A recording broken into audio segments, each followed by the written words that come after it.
Ouais, c'est une autre belle journée qui commence ici à Yangon. Je commence ça tranquillos dans un beau parc. Je me promène autour d'un lac qui est relativement gros. J'ai commencé ma journée avec une visite d'un autre temple, d'un stupa qui est pas loin de la Swedagon Paya qu'on voit en arrière de nous. Avec le reflet sur le lac, c'est de toute beauté. Et ouais, une bonne avant-midi. Il est encore tôt, il est même pas 9h30. Mais ce matin, j'avais plusieurs choses à régler. J'avais ma to-do list. Et vous savez, quand on n'est pas dans son pays, quand on n'est vraiment pas dans son pays, chaque petit détail, chaque chose qu'on a à régler, qu'on a à faire, peut devenir un peu une montagne. Chaque action devient une mission. Et c'est ce qui est toujours intéressant. Ça fait des aventures assez incroyables. Et on ne sait jamais comment ça va se passer et comment ça va se terminer. Et sinon, j'ai acheté mon billet de train. Pas évident. Pas évident, je vous garantis. Premièrement, la station de train. Ça a l'air d'une dompe. Il y a des chiens un peu partout. C'est démoli. Personne ne parle anglais. J'ai réussi à écrire le nom de la ville avec l'écriture birmane. C'est tellement compliqué, sérieusement. Et je peux pas lire aucun panneau. C'est impossible pour moi de lire. Fait que, non, je me retrouve dans quelque chose que j'aime. Plus c'est dur, plus on apprécie chaque chose. Puis quand on les réussit, quand on les réalise, on se sent tellement bien. C'est une victoire et on peut sourire. Puis, ouais, j'aime bien. Fait que là, je suis sur un bon spot. Je vais faire le tour du lac, mais j'ai d'autres choses à visiter. Un immense Bouddha couché, assis. Et comme c'est ma dernière journée, je vais essayer d'en faire le plus possible. Je commence à apprendre le langage.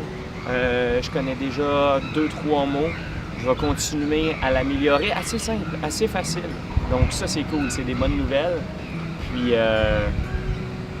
on trippe. Je continue.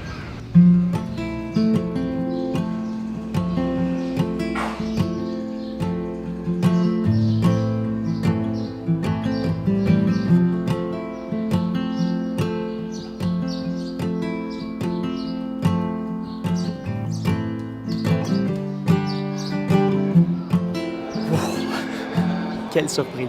Quelle surprise! Je suis rendu dans le temple Chokchangji. J'ai marché du parc où j'étais tantôt pour me rendre ici. Et c'était quoi?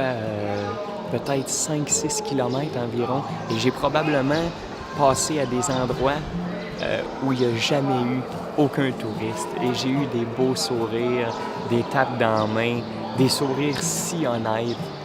Et quand je suis arrivé ici, j'ai capoté, là. Le Bouddha, je savais qu'il était gros, mais à ce point-là, c'est un immense Bouddha couché, reclining Bouddha, qui est relativement récent.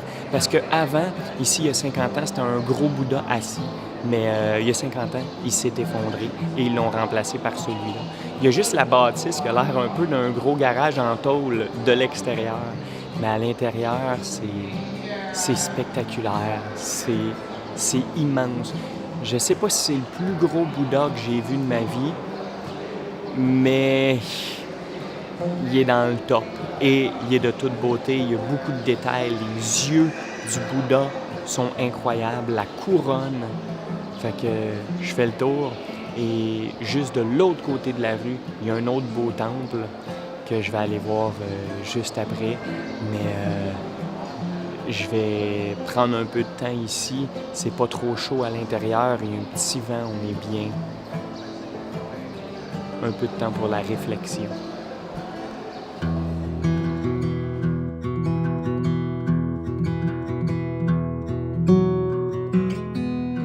Bienvenue au temple Ngat Tagi, une pagode distincte à 5 niveaux et qui abrite l'image originale de Bouddha, haute de presque 15 mètres. C'est une statue magnifique, blanc et or, à l'air paisible, zen, rehaussée d'une myriade de pierres précieuses et des détails sculptés par des artistes hors pair. Regardez-moi ça, la précision des ornements. Il est juste de toute beauté et c'est définitivement l'un des Bouddhas assis les plus impressionnants de tout le sud du pays. Je vous dirais que c'est la place parfaite pour venir se reposer à l'abri du soleil, dans une vibe apaisante et très agréable.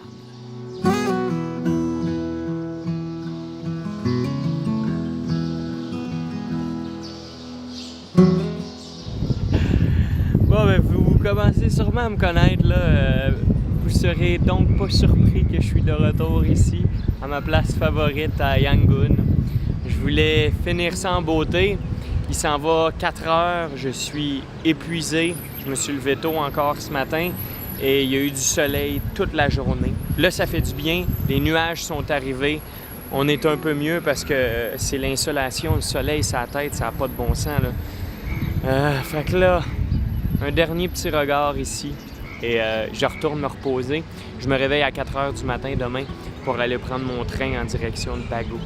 Donc, apprécier une dernière fois cette merveille du monde. On est chanceux, hein? On en a des belles choses à découvrir. Fait que pour moi, c'est terminé aujourd'hui. Et pour Yangon, je vais repasser ici peut-être dans 2-3 jours, mais ça va être uniquement en transit. Fait que quelle ville merveilleuse, que des belles surprises.